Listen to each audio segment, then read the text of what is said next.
Magandang araw sa inyo mga batang Pilipino. Kamusta kayo? Sana ay maayos ang inyong kalagayan. Ngayong araw ay meron akong gustong ibahagi sa inyo na isang napakagandang kwento. Magandang aral ito upang tayo ay laging maging tapat at laging totoo ang sinasabi. Handa na ba kayong manood at makinig sa ating kwento? Tara, simulan na natin ang kwento ni Toto, ang batang hindi nagsasabi ng totoo. Sa isang maliit na baryo ay may batang nagngangalang Toto. Siya ay masayahin at malikot, ngunit kilala rin siya bilang batang hindi nagsasabi ng totoo. Madalas niyang gamitin ang pagsisinungaling upang makakuha ng atensyon at magpatawa ng iba. Isang araw, habang naglalaro ang mga tao sa kanilang bakuran, bigla na lamang sumigaw si Toto ng, "Tulong! May ahas sa likod bahay!" Nagulat ang lahat at tumakbo agad para tulungan siya. Pero pagdating nila, wala naman palang ahas. Nakita nilang nakatawa si Toto dahil isa na naman pala itong biro. Napabuntong hininga na lamang ang kanyang ama at sinabing hindi tama ang ginagawa niya. Ilang araw ang nakalipas, muli na namang nangloko si Toto. Mula sa itaas ng puno ay sumigaw siya ng, "Saklolo! Nahuhulog ako sa puno!" Nagmadali ang mga tao, pero laking gulat nila nang makita si Toto na nakaupo lang sa sanga habang kumakain ng biskwit. Muli, pinaalalahanan siya ng kanyang ama na mali ang magpanggap na nasa panganib. Ngunit hindi nasanay si Toto. Isang gabi, nawawala ang pitaka ng kanyang nanay. Tinanong siya nito kung nakita niya.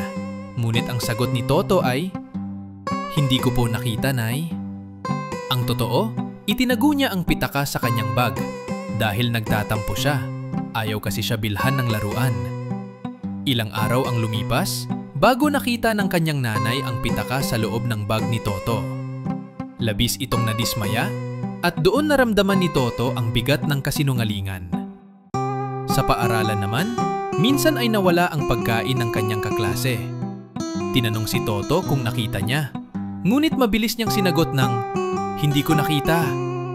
Habang sinasabi niya ito, tuloy-tuloy pa rin siyang nginunguya ang pagkain na hindi naman kanya. Nahuli siya ng guro at napahiya siya sa ginawa niyang pagkuha at pagsisinungaling. Dumating ang araw na tunay na nagkaroon ng emergency si Toto. Nadulas siya at napilay ang paa. Sumigaw siya ng, "Tulungan niyo ako! Totoo na po ito!"